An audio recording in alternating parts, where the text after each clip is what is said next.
Okay.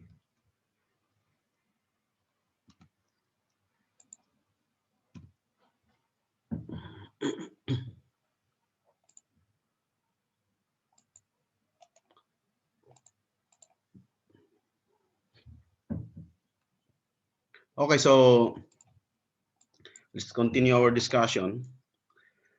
Last time actually we started already reinforced design, reinforced concrete design for tension.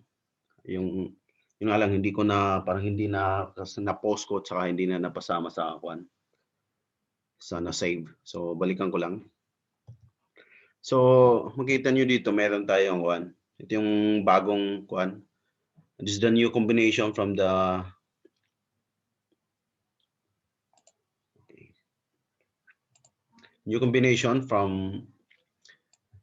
recent code 2015. Pero sa mga exam naman, may napagtanong-tanong ako. Yung last year, they're going to specify what combination are you going to use. And sometimes, they are pinipresent na nila talaga yung combination na you should have to follow. So you should not be worried about it. But just in case, for everyone's knowledge, ito, pagka yung dead load, 1.4 dead load, pagka live load, pagka dead load and live load lang, 1.4 dead load at saka 1.2 dead load at saka 1.6 live load. Anyway, pinipresent naman yan sa kuan. As I said in the problem. Pagka yung dati kasi 1.4, yung dati 1. Yung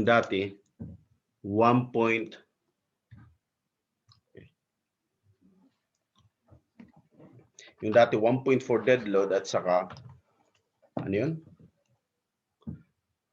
1.4 dead load at saka 1.7 live load. Yun yung dati. Okay? So ito lang mga tandaan ngayon. Ngayon ito 1.2 dead load, 1.6 live load ito yan So usually dead load at saka live load lang ang mga dapat na tinatandaan ninyo. Anyway, for the sake of the board exam, sasabi ko for the sake of board exam, mini-mention naman nila kung ano yung gagamitin. Okay? Kasi kadalasan ngayon sa mga kuan, ando pa din yung dating edition ng kuan NSCP. Ano yun? 2010? Okay. So, ito yung sinasabi ko na edition ng kuan. 2010, 1.4 dead load sa 1.7 live load. Ito lang naman dapat tandaan nyo. Kasi hindi to matatandaan nyo na lahat ito. Masyadong marami na to. At saka sa exam, sinasabi ko lagi na nagbibigay naman sila ng combination. So, sa mga tinatanda natin, yung sa design ng concrete, it's either balanced section, balanced condition, under-reinforced or over-reinforced. Pagka, let's say, balanced condition, ibig sabihin, halos sabay yung yielding ng concrete at saka steel. So, your FY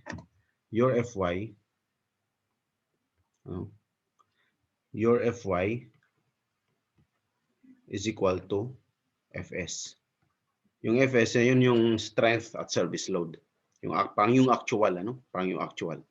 Yun yung sa balance condition. So, the internal diagram, strain diagram, you can see this one. For concrete, it is 0.003. And for steel, strain of steel or EU, I read it sometimes EY, FY over ES. Ito ginagamit din natin tong formula. Useful din to na formula sa mga calculations natin. So if you have the ratio and proportion out of this, we can come up this formula.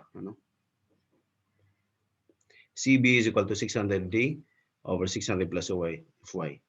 Dito yan na calculate, mula dito. 0.003. Minsan kasi, kailangan nyo tong mga calculation na to, for the purpose of hindi lang derivation, may mga problem na kailangan nyo magbalik dito. Ito yung CB at balance condition, that is the distance from the topmost fiber. Alam ba ito yung beam natin? Andito yung, actually hanggang dito pa yan. Kasi andito yung steel. Okay, so from the topmost fiber up to here, in this location, which is the neutral axis, ayan yung CB.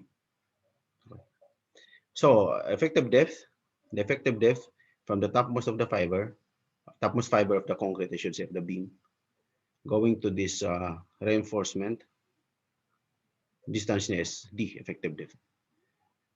So, D minus C over D, no, I should say, EY, strain Y over D minus C, ito yan, ano? And then you have here, this 0.003 strain of concrete over CB, then by cross multiplication, makalculate mo na 0.00 D minus C at balance condition. And then you have here this one. So simplifying further, ito makakompute nyo. Ito, useful na to na formula, no? Na dapat lang tandaan. And then you all have also for the over-reinforced concrete. Ano yung over-reinforced concrete? Ito yung nag-yield ng concrete, okay? Ang concrete nag-yield na, pero ang steel, hindi pa. Okay? Yung steel, hindi pa. Yung FY, hindi pa. So that's why, yung FY mo, masyadong malaki. Ano? FY is greater than FS. Ibig sabihin,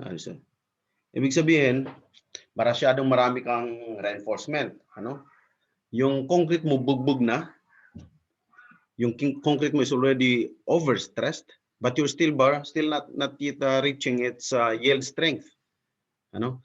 Hindi pa siya nag-yield. Kaya ito din, ang strain ng Y is greater than the strain of the service design. Okay? It's similar that Fy is greater than Fs. Yung actual mo, limba, yung Fy mo is 275. Dahil masyadong maraming bakal ka, yung concrete nag-yield na, pero yung Fy wala pa. So, the corresponding for that, for example, yung concrete mo is 20.7 megapascal, ang corresponding lang, the corresponding strength for your steel bar, siguro nasa 200 pa lang. Ibig sabihin, hindi pa umaabot sa 275. Okay? Yun yung, pag umabot ng 275, sabog na yung konkreto mo. Kasi masyado nang stressed yung konkreto mo. Ito yung sudden collapse ng structure na walang warning. Ano? Wala siyang warning kasi masyadong maraming bakal. Yun yung karamihan na misconception ng mga foreman. Nakala nila pag maraming bakal, safe na safe. Okay. So, let's continue. Under-reinforced, as advised by the code, mas maganda nga yung halos under-reinforced. As a matter of fact, yung maximum steel ratio natin, di ba, is just equal to 0.75 or 75% of raw balance. Ano? Yun ang sinasuggest ng code. Maximum natin, it's just 75% of the balanced steel ratio. So, in under-reinforced, mas maganda pa nga yung under-reinforced, lalo kung if hindi naman maximize, if the occupancy or the occupant load or the load is not being maximized. Usually, hindi man talaga na-maximize talaga. Kasi siguro once in a while, saka ma-maximize. Halimbawa, sa classroom. In a classroom, if you are to design a classroom, halimbawa, 20 students, yung 20 students na yun, may factor of safety pa rin. Kahit ma-maximize yung 20 students, hindi pa rin ma-maximize you cannot maximize the strength, for example, of the steel na requirement sa bakal na 275 and sa concrete naman na let's say 20.7. Hindi pa rin siya ma-maximize na ganon. Now, if you have under-reinforced design, hindi pa rin mag-yield yung bakal or concrete. Hindi pa rin although, makikita mo yan, pag halimbawa going to achieve or to reach the maximum strength ng bakal or concrete, ang makikita mo dyan, itong concrete na to, magkakaroon ng crack. magkakaroon ng crack, lalo na sa midspan. Magkakaroon siya ng crack. Pero, at least may warning siya. Halimbawa, 20 students lang ang design, tapos umabot ka ng 40, yun makikita mo na possible, in the long run, magkakaroon siya ng crack. May warning siya. So, this is the concept of our design. So, start tayo sa for example, cutting the section. If we cut the section, hanap ako.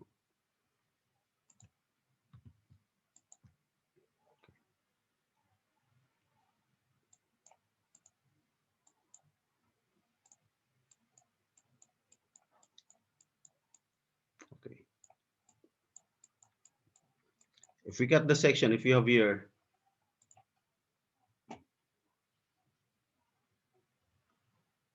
okay.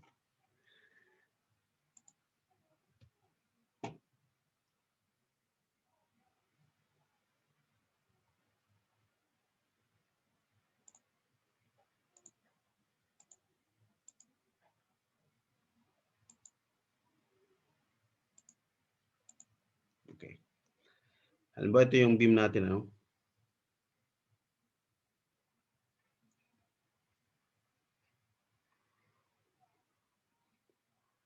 Ito yung beam natin. Pagka nag-cut tayo ng section dito, makikita natin, we got this section, we look at this side, you have, let's say, A, ito makikita natin, ano, para lang mas ma-picture natin. Here is our reinforcement. Ito makikita natin.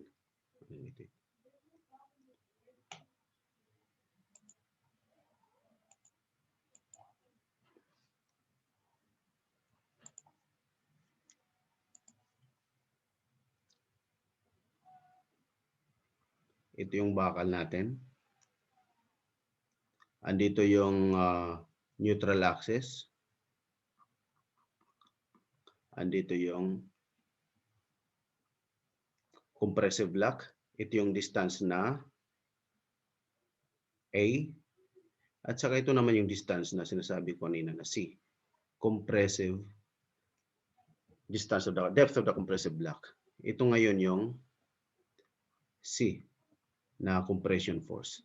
Actually, dito galing yan, ano? Asan ba yan? Okay. Ito yan, no? Dito galing yan, okay? So here is your, pagka nasa 3D tayo, ito yung makikita natin. Andito yung tinatawag mong compression block na C. Ano? Pagka nakita mo, if we're going to look at the section, ito yung section, ito yung reinforcement, ito na yung compression area na area C, by which AC is just equal to A times itong width na to, itong width na yan,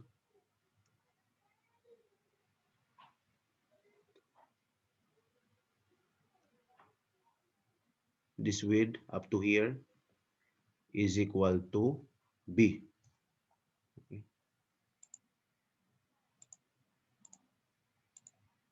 B yun. Okay, this is B. Now AC is equal to A. Ano yung A? Ito yung effect, ito yung depth ng compression. Yung C naman pala, nakakalimutan. Yung C, that is the distance from the fiber to the neutral axis. Here is the neutral axis. Okay, so you have here yung area ng concrete na yan na subjected to compression force is just equal to A times B. A times B. Now in the laboratory, ito yung sa strain diagram, ano? Sa strain diagram, makita nyo pagka sa strain diagram, ganun yan eh. Proportional limit, and then you have elastic limit, and then pag ganun, di ba? So if we complete the diagram, ganun yan eh. And then if we look at here, this is, ano, ito na yan. But it would be difficult for you to calculate this one, ano?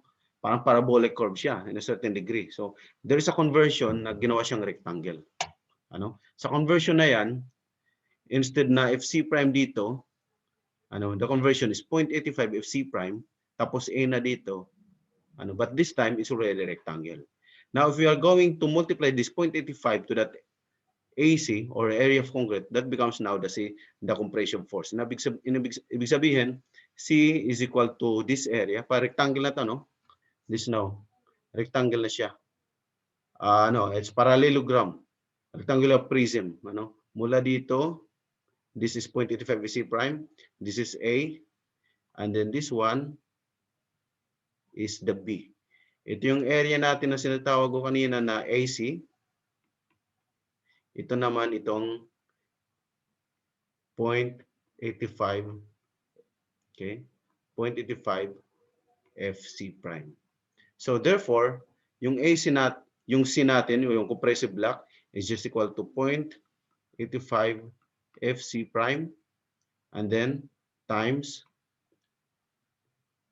the width of the depth of the compressive block na A times B. Okay? So, dyan yun siya nanggaling.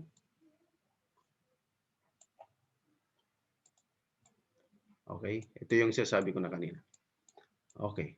So, what you need to understand here, ito, dapat ma-recall lang na formula. Ito, row balance, ano? Row balance. We have the general formula. Yung general formula natin dito, this is the general formula. Ano? This general formula.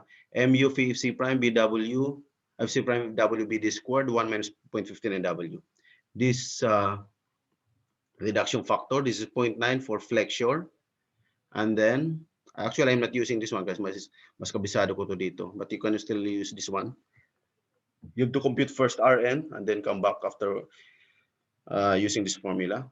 And then you can have this as well. But for me, once I use this MU is now the ultimate moment from the combination. Ano? Yung pwede 1.4 moment dead load plus 1.7 moment live load. Ito ng moment naman, nanggagaling to sa shear moment diagram.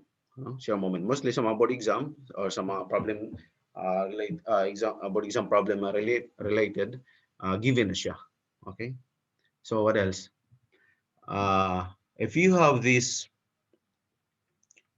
another one that you have to, if you have this section of our beam, this is the reinforcement. This is the tension side. This is the compression side. Some other, what is this? Equation that we can draw from here. So you have here, this is A. If this is the neutral axis coming here, this one is C. By the way, okay lang ba sa screen niyo? Malinaw ba? Hindi masyado maliit? Okay naman, sir. Okay naman. Okay. Okay sa akin. Okay lang, sir. Okay. Kasi itong software ko na to, bago to, para maayos talaga yung whiteboard natin. Medyo nakitaan ko na hindi masyado interesting yung sa PowerPoint lang. So, parang blackboard talaga to na ko ginagamit. Okay, so we have here, ito yung C, ano? Ito yung compressive block na C. Ito naman yung T. Okay. C, alam na natin na 0.85 FC prime. Sorry. A times B. Ang T naman is just the area of your steel bar times Fy. Okay. So from here, we can have this distance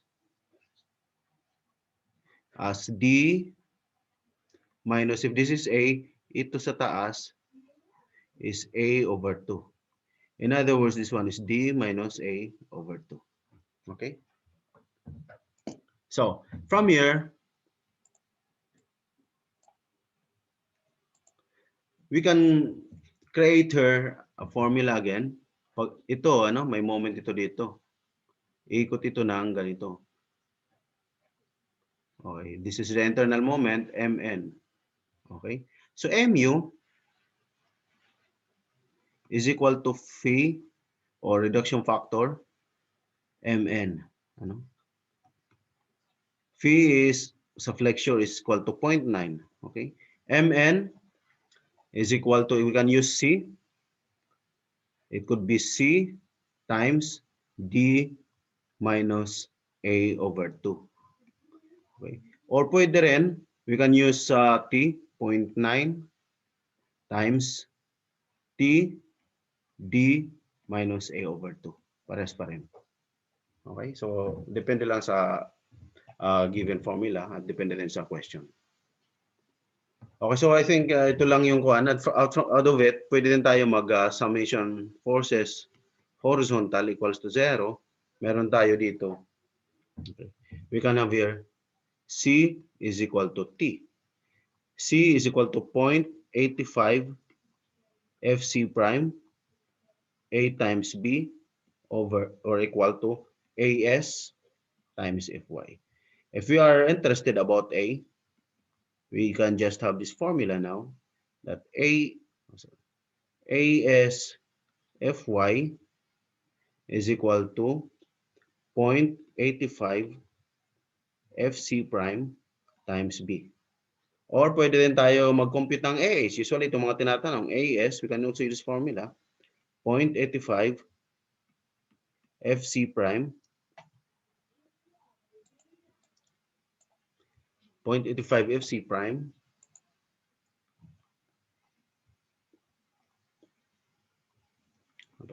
A times B over Fy. Okay, so ito mga formula, ang basic formula gagamitin natin. And then of course, itong yung general formula na Mu, ito dapat, ako may memorize ko talaga to. This is general formula. Phi FC prime B D squared W. Okay.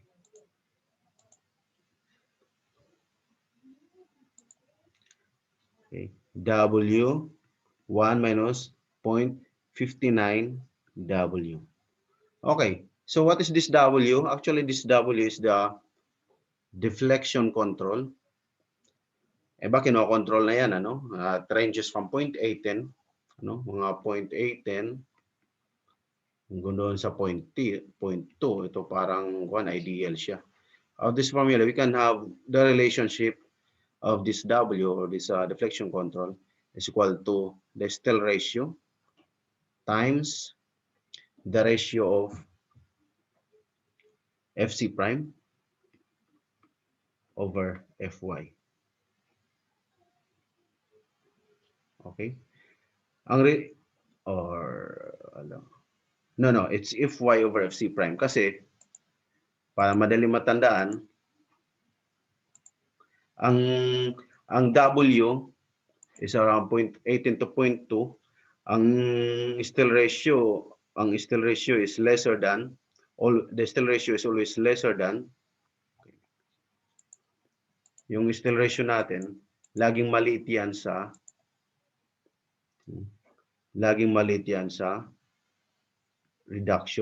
deflection control. So para maging maliit yung o para maging malaki yung deflection control, dapat dito Fy. Ano? Ito naman FC. Okay. Ito naman FC prime. Okay?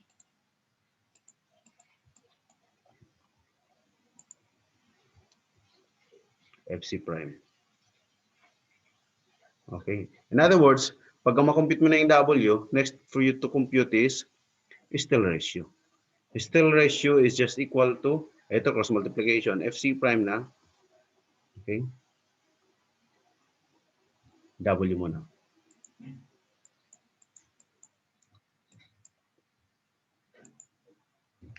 W or that deflection control times FC prime over Fy.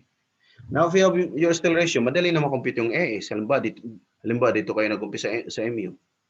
Because AS is just equal to Snell ratio times B times D. Take note that this one should consider minimum value. Dapat nasa range siya. 1.4 over Fy. Okay? Yung maximum value, ano yung maximum value? Andito naman. Maximum value. Binigay ko na sa point. Okay. Maximum value. Ito minimum, ano? Yung maximum value is just equal to 0.75 times the still ratio at balance condition. Ano yung still ratio at balance condition? Yan, hindi ko na ito, ano? Balance condition. Okay.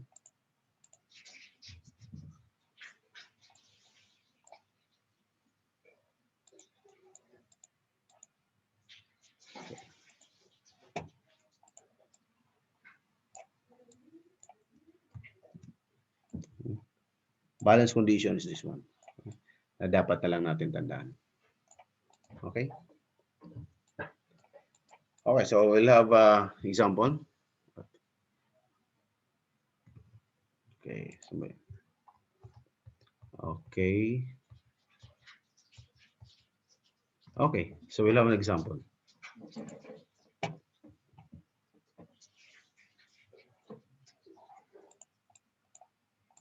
Okay, this one. So this is a rectangular concrete beam.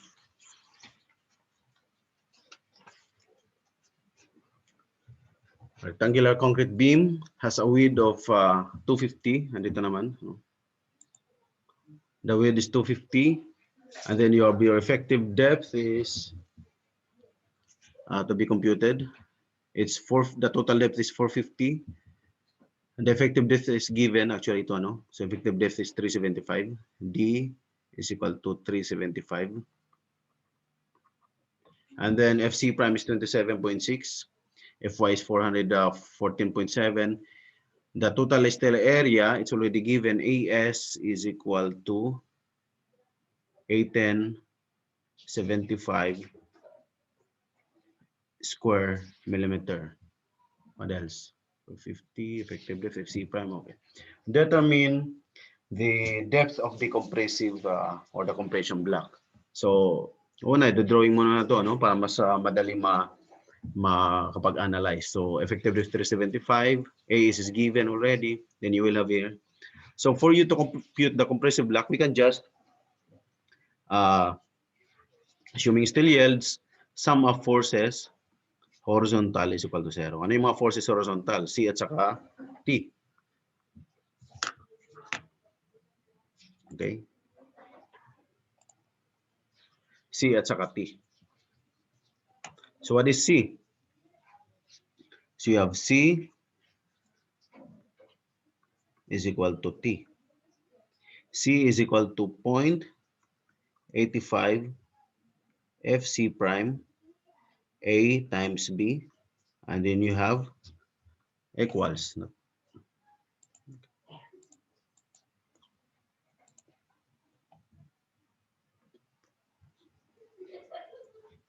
Equals T is equal to AS Fy. Let's check from the given.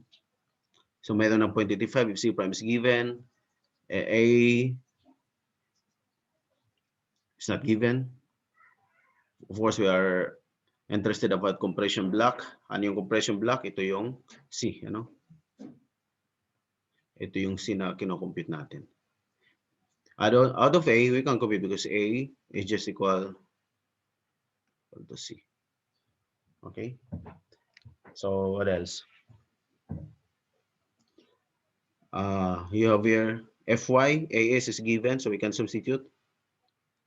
Actually, we can just compute for A is equal to the formula that I presented earlier. AS Fy is equal to 0.85 FC prime and then B. So we can substitute. AS is equal to 810.75 square millimeter. Fy is equal to 414 megapascal or Newton, sorry, megapascal or Newton millimeter squared.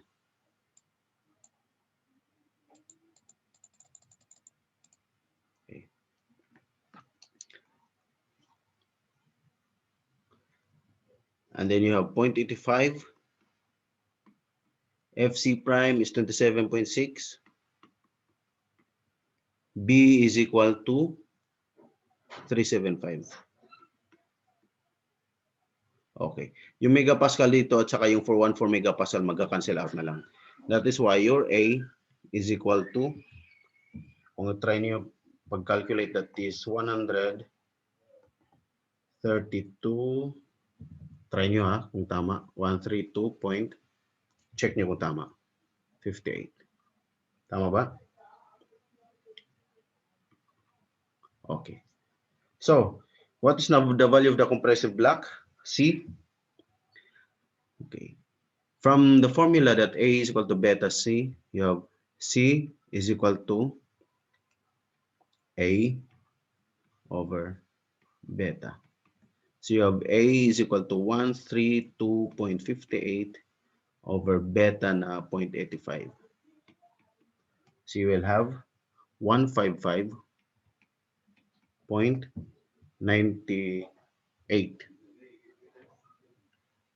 millimeter. So that's for question. First question. Okay, second question. Determine the moment capacity reduction factor. Ano yung moment capacity reduction factor? Ano yung moment capacity reduction factor? Yun yung fee, Yun yung fee. So number two ang tinatanong is itong reduction factor. Okay.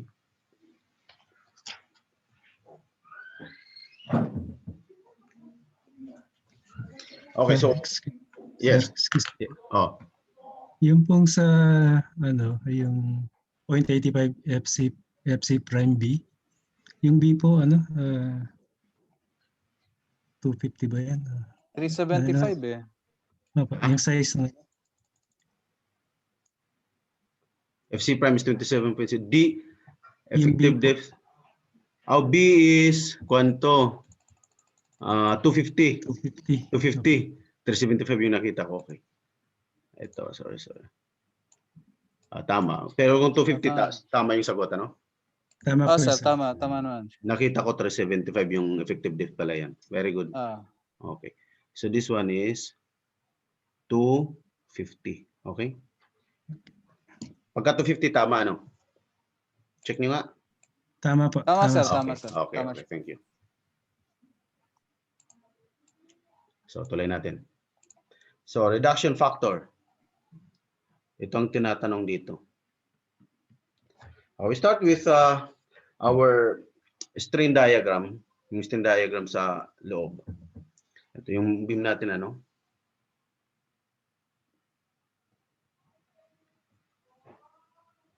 Okay. So, you have this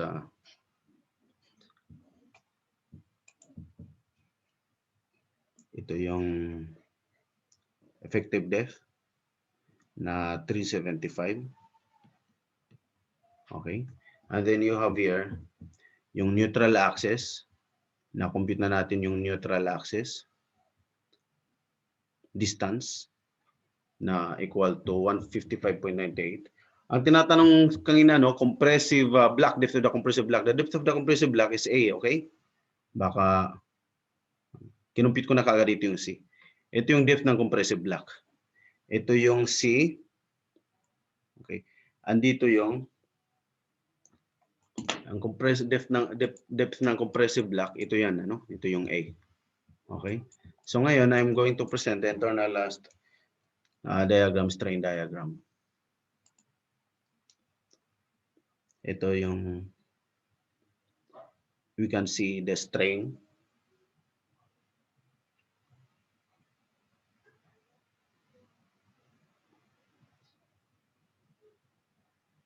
Okay.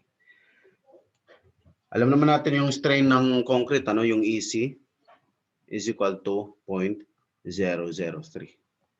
Yung C, na-calculate na natin yung C is equal to 155.98. Okay. And then you have here this one. If you have 375, as your D, 375 minus 155.98 is, ano yan? 294 point, ano yan? 219.02. 02. Okay. So this is 219.02. Okay, so what else? Ito dito yung ng steel. Okay, we are going to get the strain here, EY. O sabihin natin, okay, sabihin natin E1 muna para yung actual na ma-compute natin. Do we have this ratio? By ratio proportion, E1 is to 219.02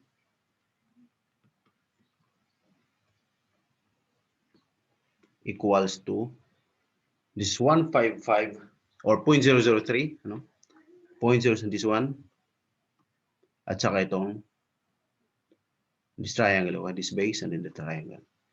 0.003 all over 155.98.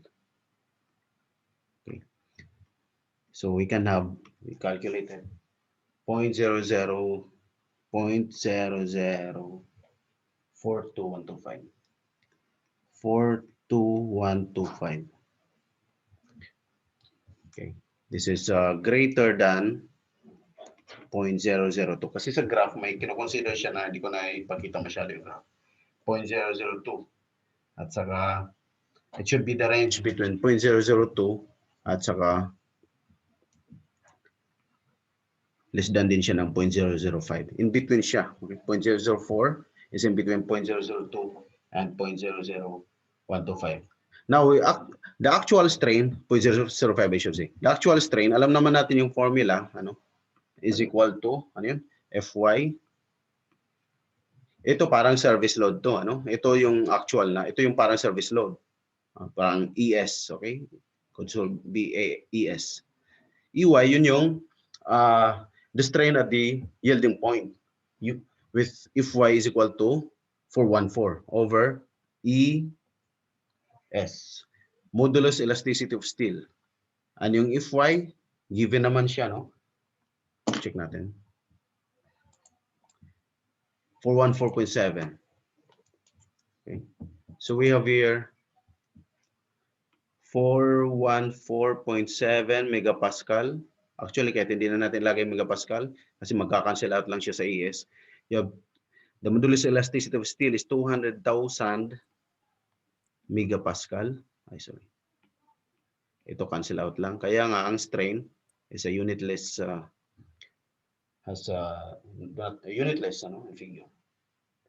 So it's equal to 0.002 0.002 0.0735. Okay. 0.002 0.0735. This one is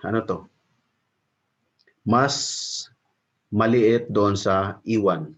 Ano yung E1 mo or ES, Ito yung service strain, strain and service load. Ibig sabihin, steel yields. Ibig sabihin, nag-yield muna yung bakal, Kasi hindi pa nga naabot niya yung maximum na yielding strain na 0.002. Ito yung corresponding na strain with this corresponding yield strength ng steel bar. Yung actual niya, yung ES na 0.004 lang. Mas maliit. Ibig sabihin, nag-yield muna siya. Nag-yield agad yung bakal. Hindi siya over-reinforced. So from that, we can use this formula. Itong formula gagamitin natin.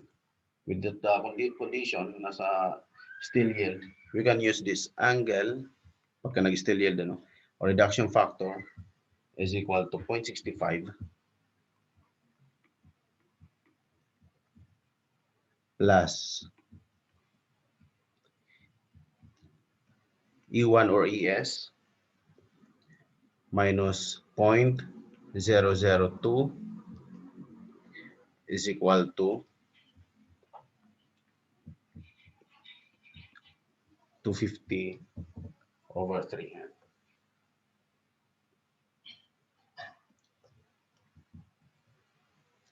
Okay, so if we calculate that one, that becomes, substitute lang natin, 0.65 plus ito yung E1 or yung actual na strain, 0.0042125, okay, minus 0.002, and then you have 250 over 3. From that, we can compute the reduction factor, 0.834.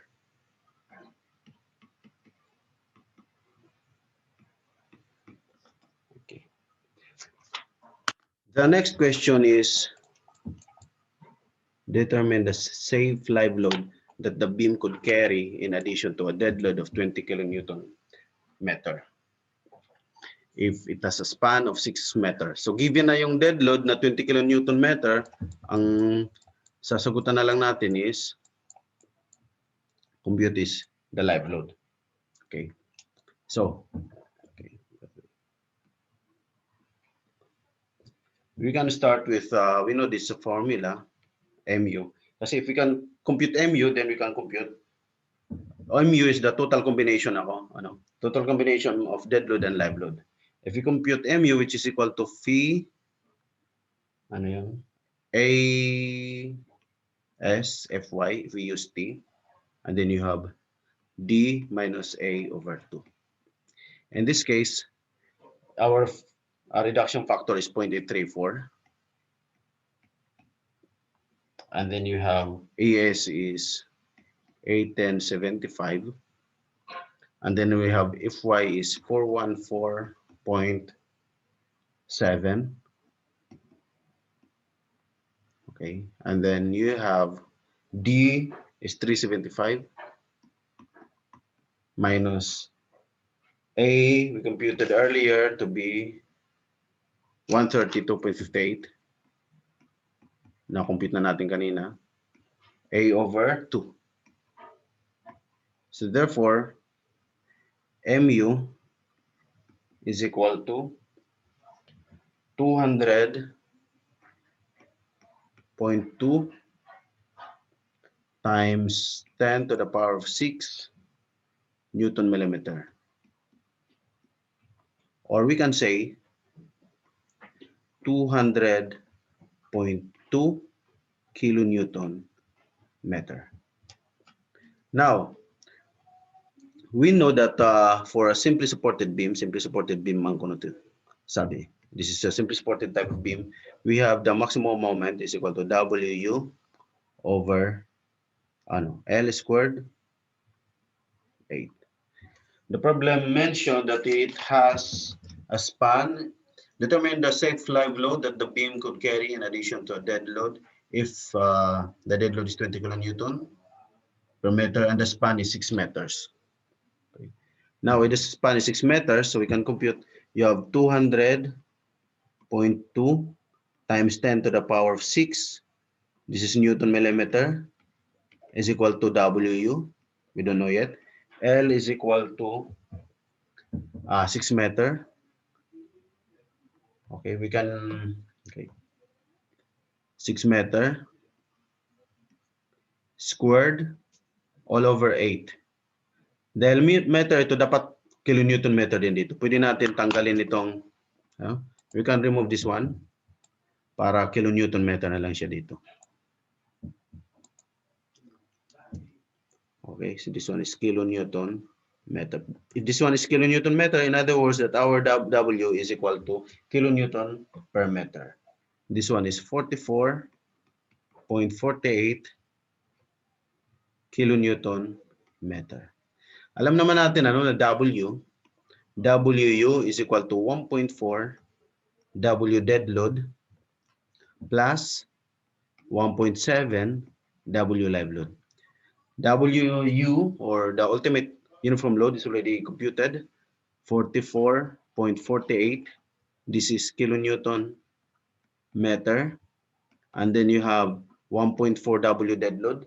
Given din yung dead load na 20 kilonewton meter plus 1.7 W live load. In other words, mako-compute natin dito yung additional live load na tinatanong, which is 9.69 kilonewton meter. Okay? Any question? Sir GB, kung halimbawa sa NSCP 15, Okay. so yun lang Ayun lang, ito lang ang yun ang babaguhin. papalitan, ano? Oo, ito lang. Oo. Usually bibigay naman nila 'yon. May mga nakita ko na problem may binibigay nila. Pero kadalasan pa rin, most common pa rin is 1.4, 1.4 saka 1.7. Kasi yun yung nandun pa sa data bank nila. Yun pa rin yung nasa data bank nila. Okay? Any more question?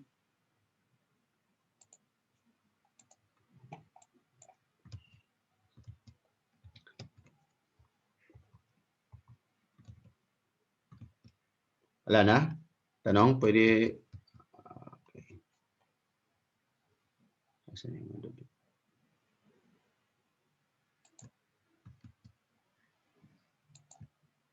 Wait. Nasaan yung dugi?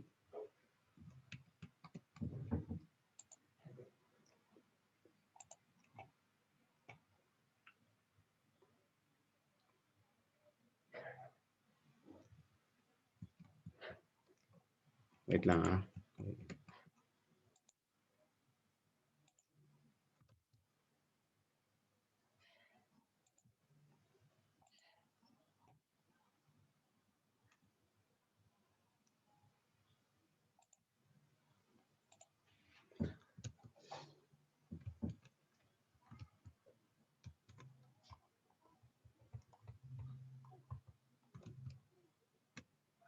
Okay, next. We have a reinforced concrete rectangular beam having a width of 250 and an effective depth of 500 millimeter, carries an ultimate moment of 300 kilonewton meter. FC prime is 35, Fy is 275. So what we have here, this beam,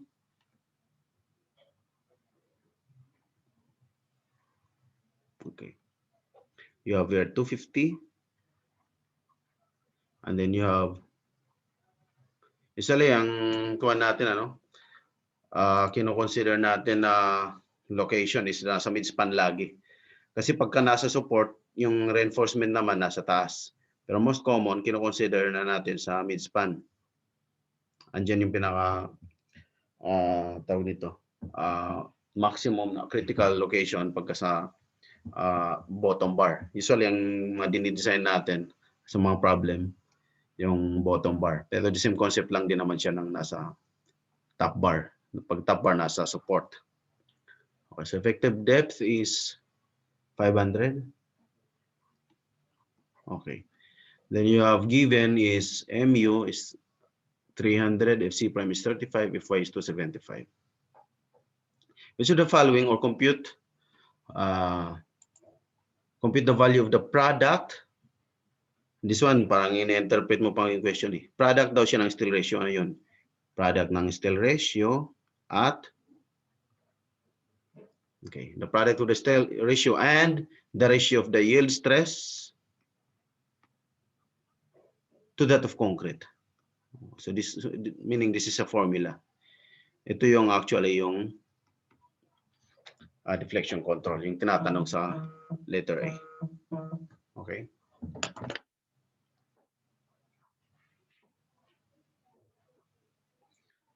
Okay, so yun lang tinatanong sa letter A. So how are we going to compute that one?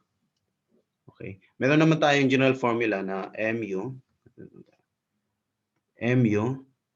is equal to reduction factor FC prime, general formula, no? BD squared W 1 minus 0.59 W. MU is given to be 300.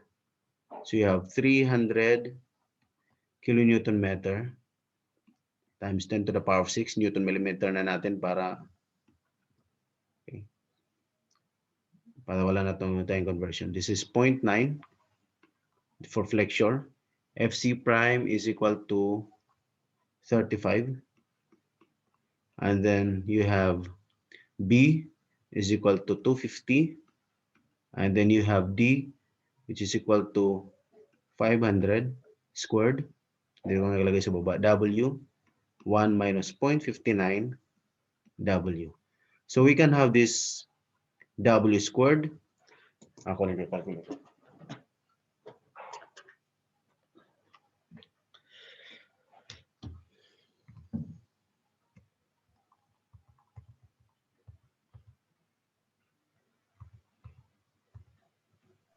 Okay, try nyo yung mga Canon nyo, ship sold. Oh, yung quick solve nyo nga. Oh, may mga bagong calculator kayo. Sige nga. Yung Canon, sir, yung Canon. Oo. Minus 1.69 W. Subukan nyo. Plus, kung magtatali tayo, 2576. Okay, is equal to 0. So we can have your W is equal to 0.169. So this is just the question, ano? Reduction contour, lang. Yung deflection contour na W. It is the value of the product ng steel ratio at saka yung ratio ng yield stress ng steel at saka concrete. Okay. Next is to compute for, dali lang ano? Dahil lang naman yung mga sa rectangular beam. Next question, letter B, is to compute for the required steel ratio. So AS is equal to, so we know that steel ratio is equal to W times FC prime over Fy. So we have W is equal to 0.169. FC prime is given to be 35. All over Fy na, ano bang Fy natin? 275.8.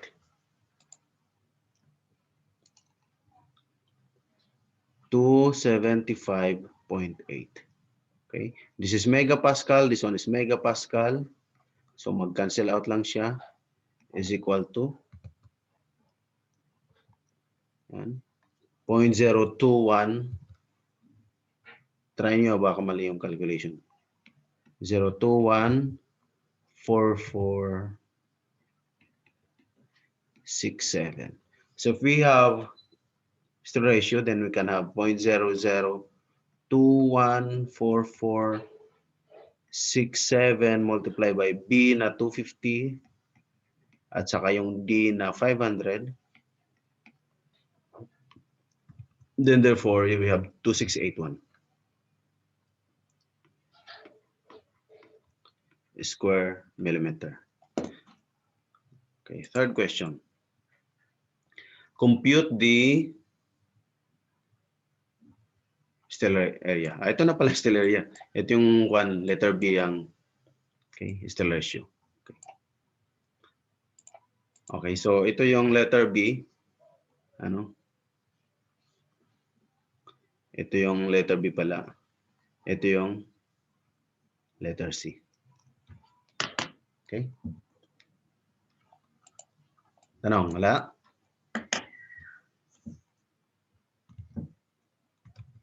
Okay lang?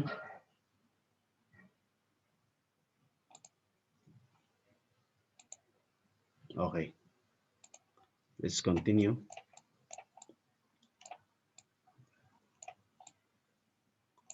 Okay.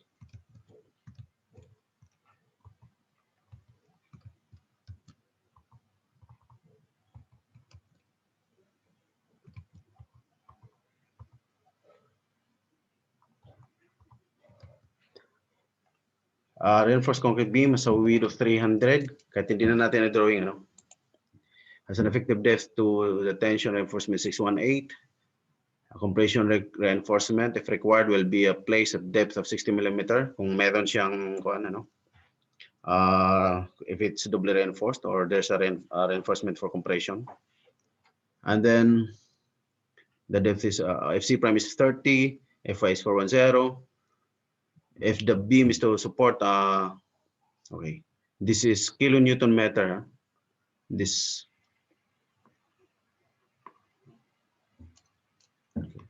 one, it should be kilonewton meter. It's a moment. Okay, so number one, what's the question? Number one, what is AAs? Okay.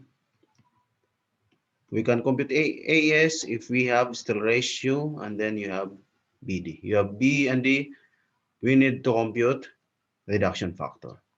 So meaning if we have MU is equal to phi FC prime BD square W1 minus 0.59 W. So we can compute for W, we can compute for still ratio, we can compute for AS. In this case, you have 650 times 10 to the power of 6 para maging Newton millimeter is equal to reduction factor na 0.9. Then you have FC prime na 30. Fy is equal to 410 megapascal, okay? Then you have W, 1 minus 0.59 W, quick solve is equal to 0.247. Kunyari, magaling na kayo sa quick solve nyo. Okay, so still ratio, you have 0.247 multiplied by FC prime, no? FC prime na 30. D squared ito, no? FC prime, no, BD squared, wait. BD po yata. D squared yan to, hindi Fy, okay? D is 618, okay? 618 ito. Okay, Fy is 410. Okay.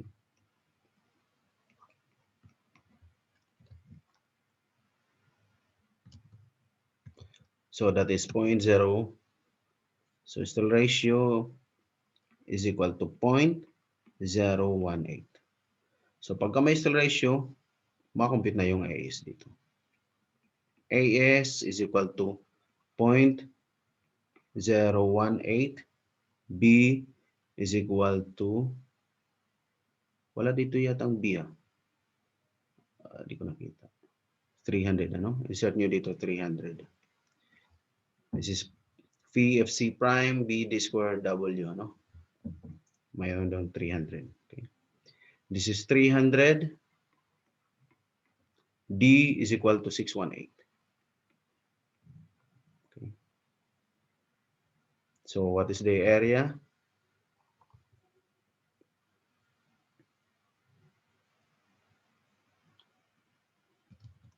.018 times 618 is 3,000. Tama ba? 3,337.2.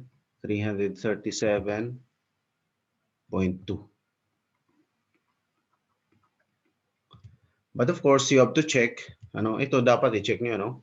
Ano ba yung rho minimum? 1.4 over Fy. Okay. If we are going to divide 1.4 by Fy na 410, anong value? 0.0034. Fy is 410. And then rho max, dapat i-check nyo rin, ano? Rho balance. This is 0.75.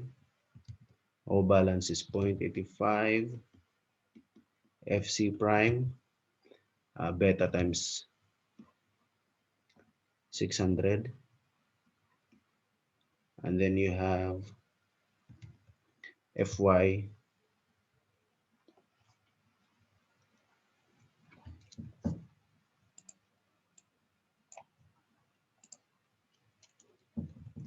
FY 600, FY 600 plus FY.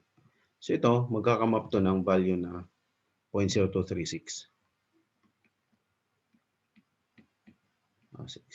In other words, yung installation mo dito is less than rho max, okay, and then greater than rho minimum.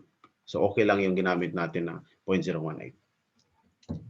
Okay, so that's it. That's for question number 1. Number 2, 1 and 2 na pala. Still ratio is 0.018. Okay.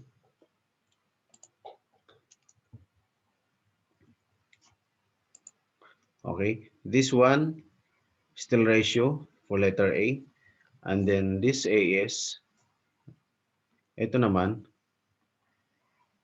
is for letter B. Okay. Which of the following or compute the number of 28 bars? Okay, pagka may AS na tayo, madali na yung number ng bakal.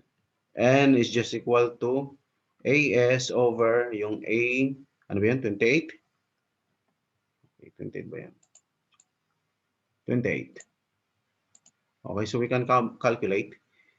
AAs is equal to 3,337.2 all over pi over 4, 28 squared. That is just 5.42, or we say 6 pieces, 28 per meter bar. Okay? Shall we move on?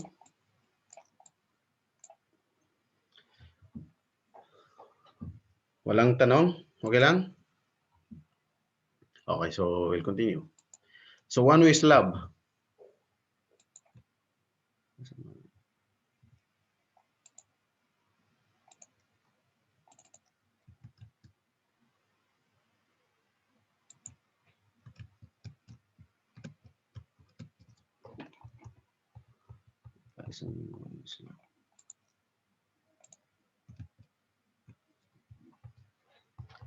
Ito na discuss na kanina. So one-way slab. Okay. Yung one-way slab, ang consideration naman natin sa one-way slab, parang rectangular beam lang din, ano? Pinagkaiba lang nila, ba ito yung beam. If you're going to look at the framing plan, okay, this is the beam. And ito yung slab.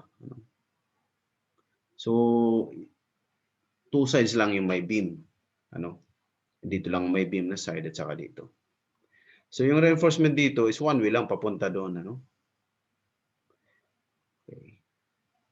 So, pagka titingnan mo in this view, makita mo yung slab ganun, ano? Supported ng, ito yung beam hanggang dito. So, parang simple supported na beam pa rin siya. Pag mag-cut tayo ng section, no? We cut section here. We cut section here. Tapos tingnan natin doon. Ano makikita natin? Mahaba, no? Okay. Mahaba siya. Kaya, we consider only a strip. 1 meter strip. Okay. Lagyan natin, exaggerate natin.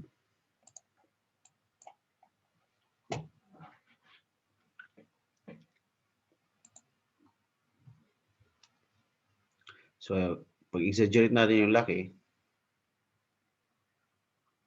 ng slab. Okay. Ito yung edge o yung thickness at saka dito yung reinforcement. Actually, marami sila, di ba? The effective depth is also here. Okay. So it is just like a beam, ano? Parang rectangular beam lang siya. But here, we just have to follow the specification from the NSCP, you know. Pagka solid one-way slab, 1 over L over 20.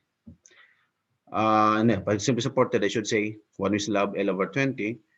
Pag one end continuous, 24. Both ends 28. Cantilever L over 10. Anong ibig sabihin nun? Okay, anong ibig sabihin? So, pagka ganito, yung kanina simply supported yon. Pero pagka halimbawa, you have this frame, ito.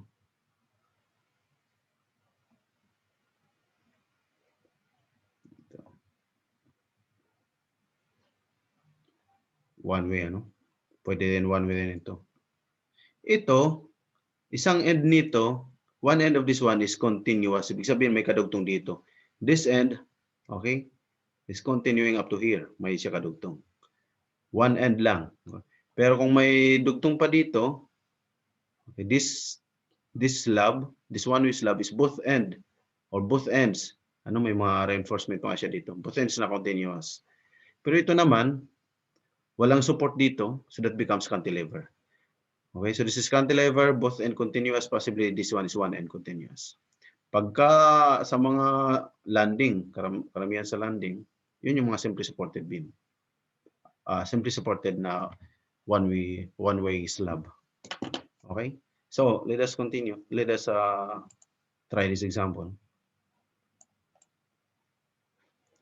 So example says, it's a board exam type problem. Given yung code, ano? Given yung code, andyan yung sinabi ko kanina, this S1 is cantilever, S2 is both end continuous, S3 is one end continuous. Another question is compute which of the following give the minimum thickness of slab S1. Okay. Okay. So number 1, ano yung para sa S1? Thickness is equal to, since it's a cantilever, no? L over 10. Anong span ng S1 is 1.5 or 1,500 millimeter over 10. Thickness here or height of the slab is 150. Okay. How about number 2? Number 2 is for the thickness. Actually, that is just minimum. Ano? Sa actual, pwede mo naman gawin yung 200 kung halimbawa alanganin. S2. This is S1. So S2, ano naman yung thickness? S2 is both end continuous. It's L over 28. Okay. Ano yung L over 28 is 4.2 or 4,200 over 28. 4,200 divide 28 is 150. 150 pa din. Then you have number 3, S3. Thickness is, that is one end continuous, L over 24.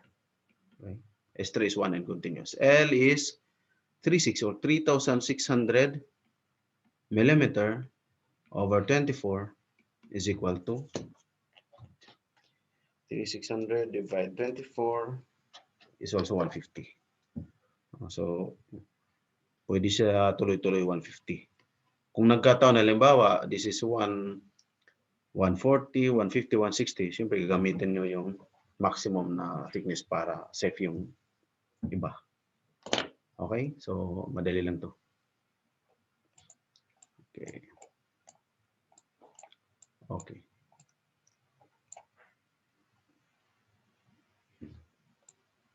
Okay, about this one. This is a reinforced concrete beam having a width of 300 millimeter and an overall depth of 600 millimeter, a spacing of 2.5 meter on centers. Makita niyo naman, 2.5 meter on centers. And then supports a slab of 100 millimeter in thickness. The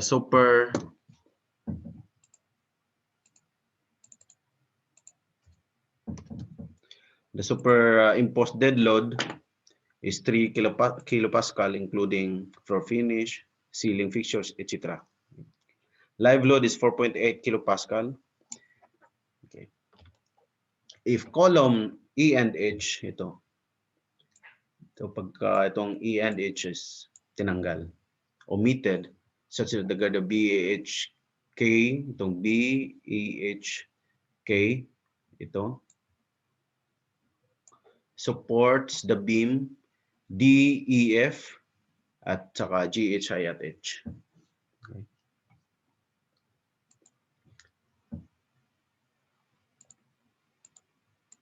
Okay. So, ibig sabihin, itong B, tinanggal na yung BA, yung E at saka H.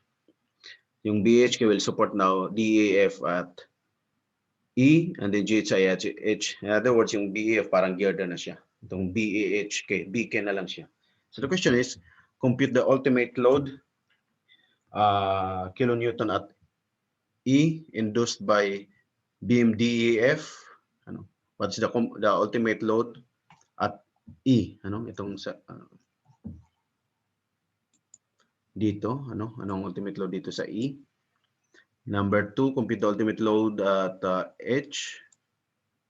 And then compute the maximum positive moment of girder BK kasi girder na tong B at saka K. Assuming full fixity at B and K using this fixed moment PAB squared over L squared. Okay, so let's start. First is to compute the uniform ultimate load at E.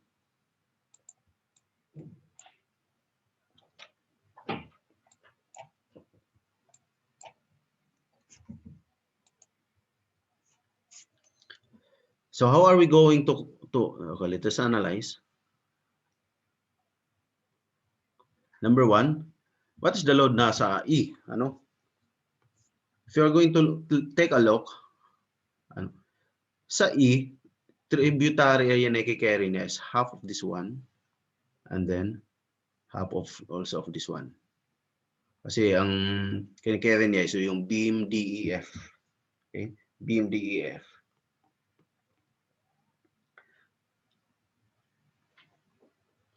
Okay. So, we'll check first yung ano nga pala pag-check ng slab kasi i-check natin din to kung one slab or two slab. L over S, ito? Itong mga slab na to, i-check natin kung one way or two way slab siya. L over S or yung long span na 6 meters over 2.5 which is equal to 2.4. Okay, greater than 2. Pagka greater siya ng 2, ibig sabihin one-way slab siya. So kadalasan pag mga halos less than 2 o halos sa square slab na siya, two-way siya, kabilaan siya kasi almost the same yung kabilaang sides niya. Pero pagka masyadong mahaba yung slab na yung long span, very obvious, halimbawa may 6 meters ka by 2 meters. Okay, very obvious din siya. Kahit ito, long span talaga siya. Parang long span na slab, mahaba yung L na side. One way siya, one way direction ang reinforcement. Okay, so if we are going to cut that section, itong section na to, if we are going to cut this section, it will carry here, dito, kalahati ng 2.5 na 1.25. Dito, ganun din, 1.25 din. So, let us draw the section.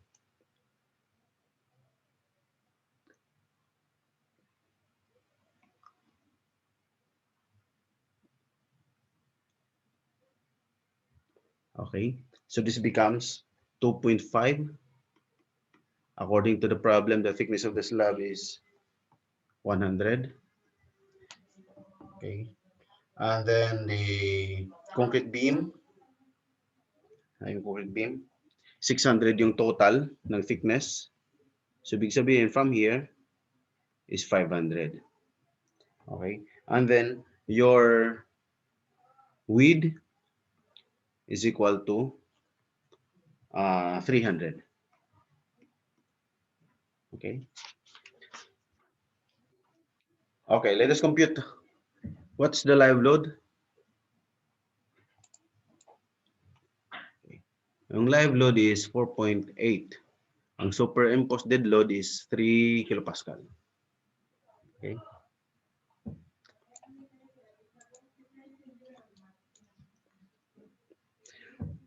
Our live load is equal to 4.8. Okay. 4.8 kilopascal. Kilonewton square meter. Kilonewton, kilopascal is kilonewton per square meter. Pagka i-multiply mo siya ng 2.5 meter, what is 2.5 meter? Ito, Ito yung 2.5 meter.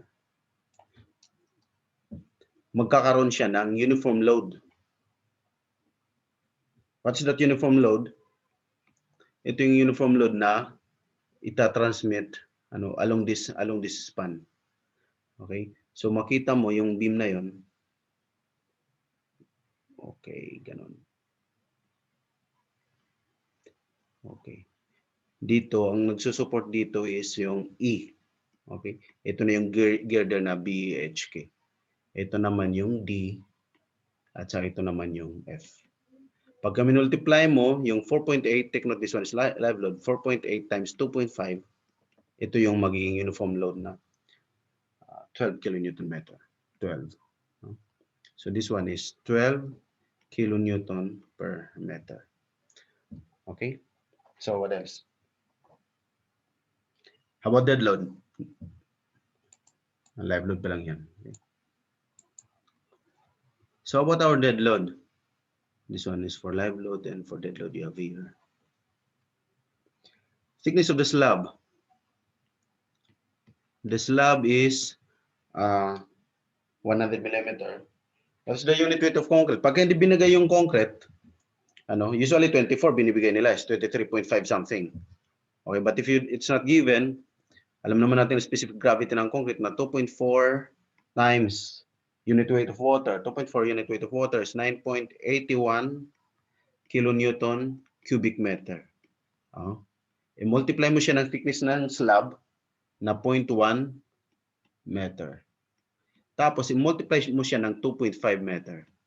Yung 2.5 meter, yun yung the same na minultiply mo dito. Okay? Which is the tributary width. Tributary width yan. Hindi mo siya i-multiply sa itong span na to. Okay? So this is equal to, calculate natin, that becomes 5.886.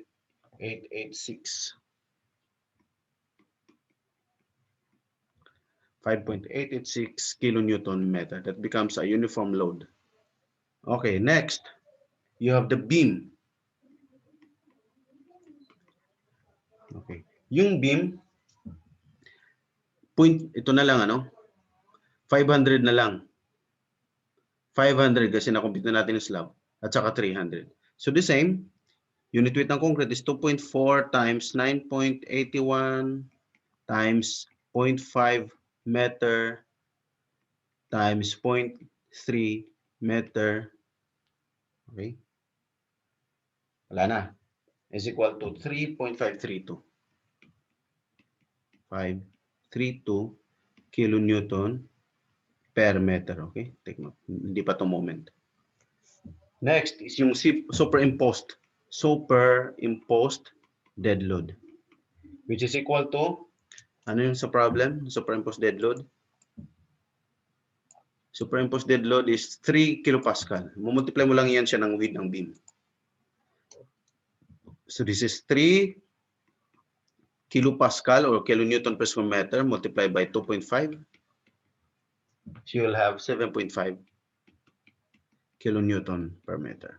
So yung total na uniform dead load, total na dead load, isum up mo lang yan, 7.5 times plus 3.532 plus 5.866 will give you 16.918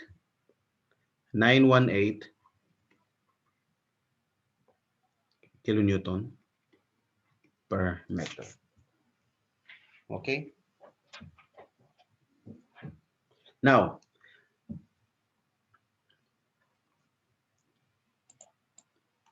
take note. Okay.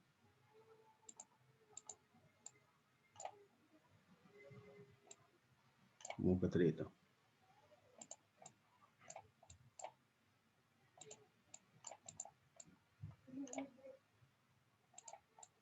Okay. Take note that we are considering only this one, this side, ito lang ito transfer dito. For this type of, actually sa design, may mga 45 degrees, Pero ito pwede natin gamitin na ganito ang itong in-accept na calculation sa board exam. So ito, alam na natin kanina na 2.5. Ibig sabihin, tributary area, one half itong side na to, at saka 1/2 din dito. The same here also, 1/2 dito, at saka 1/2 din dito. So meaning if this is 6 meters, this is 3, and then this is 3. Okay? If that is this 3 and then 3, then we can compute the uniform load at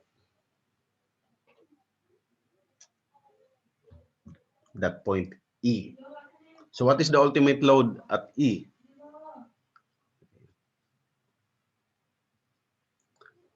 Sa load at A, kinumpute na natin yung uniform load. So we just have is equal to 1.4 dead load. Okay, take note of this combination, and then 1.7 live load. 1.4 dead load, ano yung dead load na compute natin? 16.918. 16.918 kilonewton meter. Plus, yung live load natin na compute kanina earlier, ito, is 12, right? You have 1.7, 12 kilonewton meter. Pagka kinalculate nyo to, this is 1.4 times 16.918 equals plus 1.7 times 12. This is 44.08. 44.085 kilonewton per meter. Hindi pa natin minultiply itong total na 6 meters. Ano yung 6 meters na yun? Okay. Ito, 3 at saka 3. Na-multiply na natin kanina yung, na-multiply na natin yung itong 2.5. Na-multiply na natin kanina. So, ito na lang multiply natin para maging concentrated load sa E. So, load at E is equal to 44.085 kilonewton meter times 6. So, you have the load at E, yun na yung carry ng beam BK, is equal to times 6, 264.51. 264.51 kilonewton. Okay? So, how about the second question? Naintindihan niyo ba to?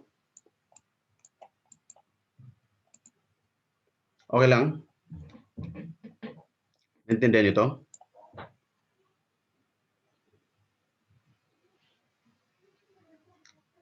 Okay. So, actually, yung sa edge, parehas lang eh. Makita niyo sa edge.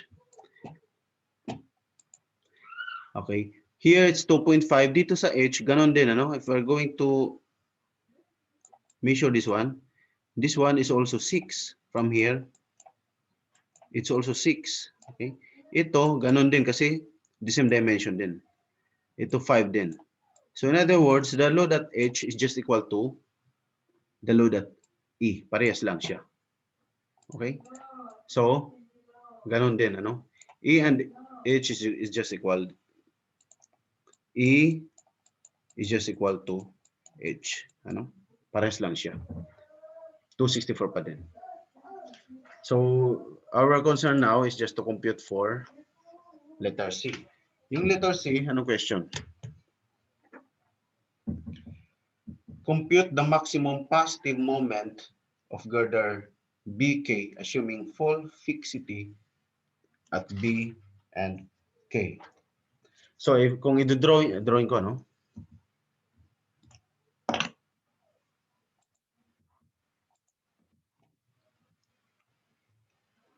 Oh, kilonewton meter yung dead load.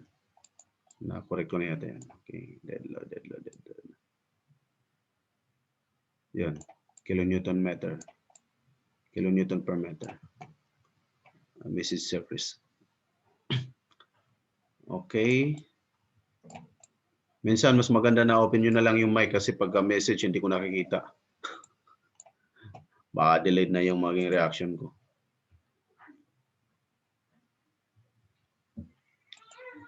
Okay. So, let's compute for number 3. So for number 3, ang pinapakompute is the maximum positive moment at girder B and K.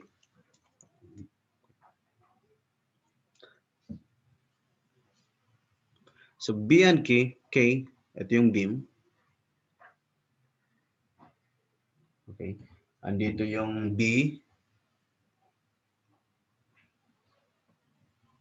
Andito naman yung K. Andito na yung na-compute natin na this is B. Sinasabi ng problem na fix dito, no? Fix dito.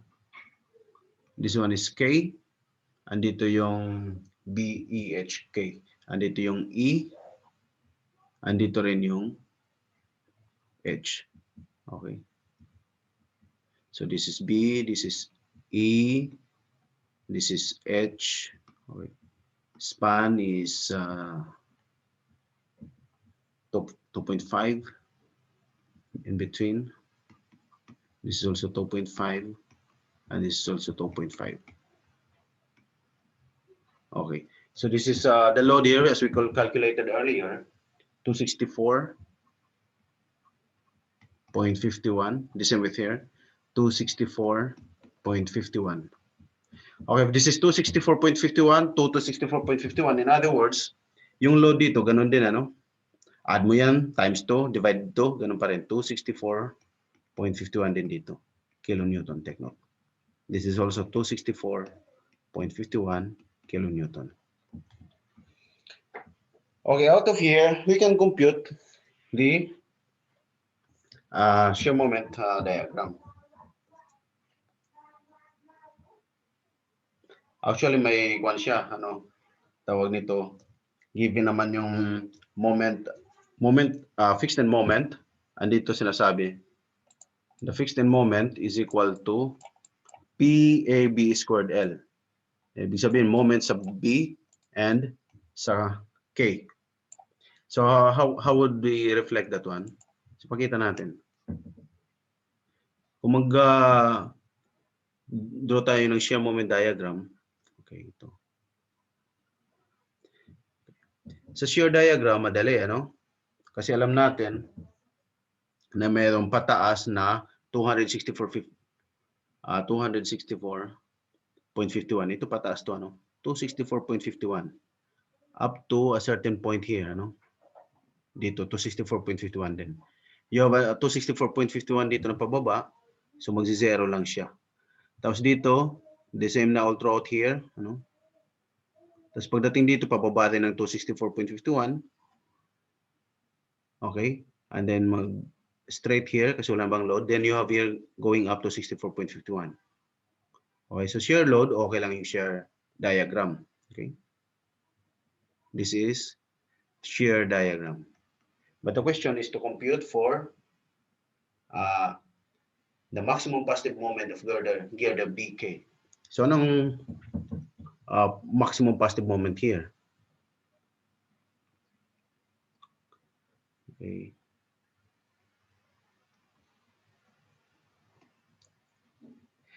Here at B, may negative moment dito na pag ano, kasi fix siya. Ang formula niyan, given na, no? Given sa problem, ano yung formula? PAB squared over L squared. Okay. Pinakita na.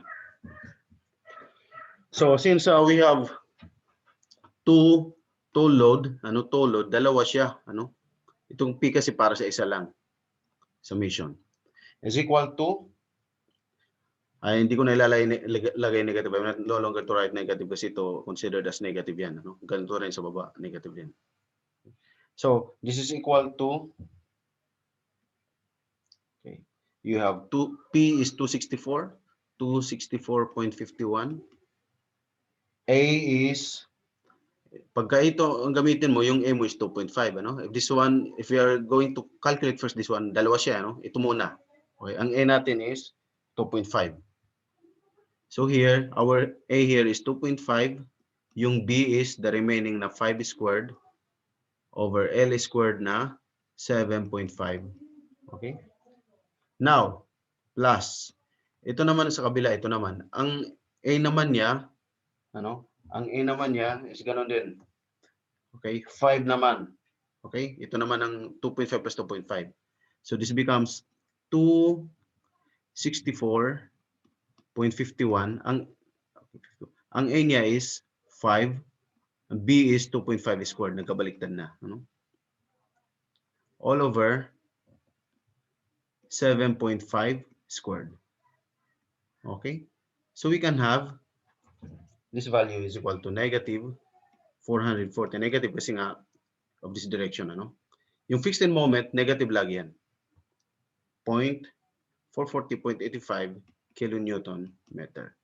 So, where can we find 440? Ano? Saan mo makikita yung 440? Ito yan, ano? Dito yan, ano? Negative moment dito, ano? Meron dito 440. Ilalagay ko na 440.85.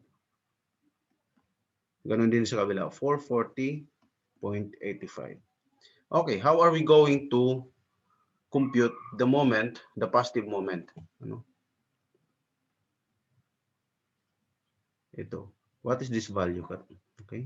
Ito rin, what is this one? For example, this is E. I point it talaga. What is the moment at E? Moment E is just equal to negative 440. Negative ito dito, no? This is negative. Negative 440.85. Ito naman, positive to, ano? Kasi plus ito. So, plus itong area. Area nito. Okay? Plus 264. Kasi itong height na to, ano? Itong height na to is positive 264.51. Ito naman na sa baba is negative 264.51. So you have here that area is 264.51 times height yan, ano? Ito is equal to 2.5. You have here 2.5. So this one will give us negative 220.425. Negative 220.425. Check nyo na lang, no? So, kung negative 220 yan, take note that the slope here, this one is 0 degree. So, dapat dito line na lang. Kung nandito yan, na 220, malamang nandito. I will use.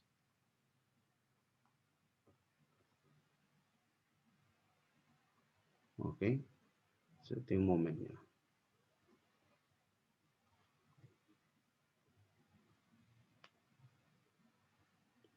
So, ito dito kasi wala naman dito share. Straight lang siya. And since this one is just the same, okay, this one is just the same with this one. Parehas lang naman, ano? This one. Parehas lang naman. So, we can assume that this is the same going here. This is the same, okay? So, this value is negative ba yan? Positive. This is positive, okay? Positive. This is 220.425. Okay, this is kilonewton meter. Okay, kilonewton meter. Okay, any question?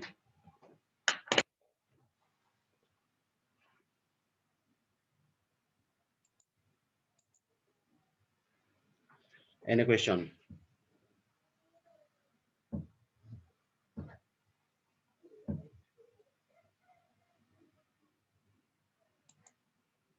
Hello, okay lang?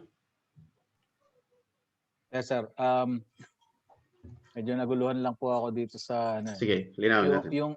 Yung sa 220.425 and then bababa siya sa Okay. 440. Kasi ito, ang mangyayari nito, para bumaba, kasi nga sinasabi ko na equal naman siya, ang mangyayari niyan, para makumpit mo ito dito na 440 din. Actually, given na 440 dapat. Kasi dapat hindi ko muna ilagay ito. Pero andito talaga, may moment na negative 440 dito. So, ang mangyayari niyan, pwede rin, ano ba itong moment dito, this is just equal to moment K, ano? Moment K is just equal to itong 220.425 minus, ano yung minus? Kasi ito nasa baba siya, ano kaya nga minus dito? Area niyan, area minus 64.51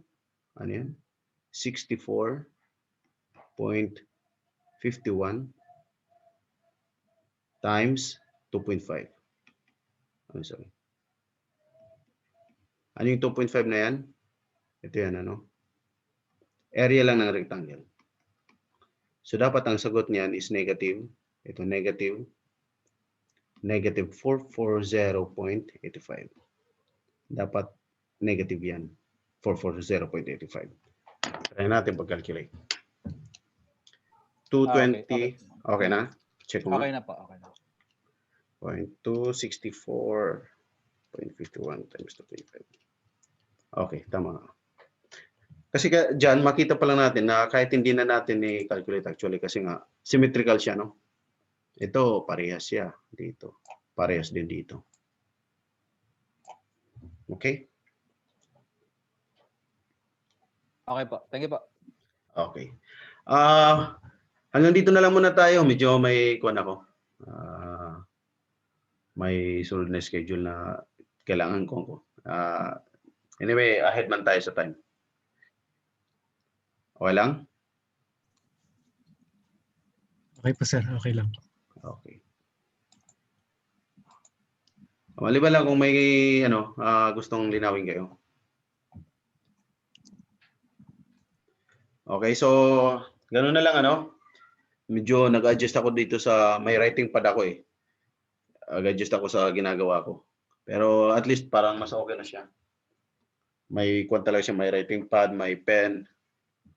Okay lang yung presentation ko, medyo nasusundan nyo. Okay na po, sir. Nasusundan naman po. Okay, anyway, kung gusto nyo, itong kinalculate ko, kwan din siya, this one, share ko. Kwan to, pwede ko itong kwan din sa PDF, pwede ko rin i-share sa inyo. Itong calculation na to. Pwede ko to i-save ito actually, i-save ko to ng PDF, tapos i-share ko din sa inyo. Para pwede nyo rin gawing lecture notes niya rin. Kasi andito na yung calculation, makita nyo. Share ko na lang din doon sa classroom para doon nyo rin i-grab na lang or i-download. Okay? Okay po sir. Okay, so that's all for today first. Thank you and see you next week. Thank you po, sir. Good night po. Okay, good night. Salamat po. Okay, salamat din. Okay. Thank you, Sir Jim. Okay.